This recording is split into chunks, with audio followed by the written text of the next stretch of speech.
Welcome. In front of me is DELL Latitude 3520, and in this video I'm going to show you where to find this laptop's specifications.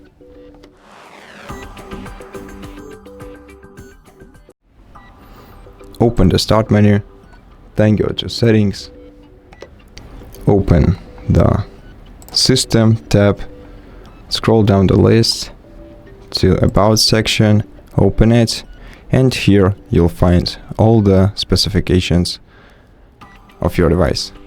You'll also find information about the basic hardware installed in your device and also the Windows specifications below. Now, if you want to know more about your hardware, you can right-click the taskbar, go to Task Manager. In Task Manager, open Performance section,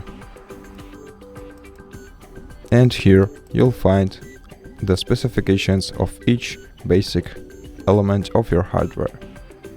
And that's it. Thank you for watching this video. If you liked it, consider subscribing to our channel, leave us a like and a comment below, and I'll see you in the next one.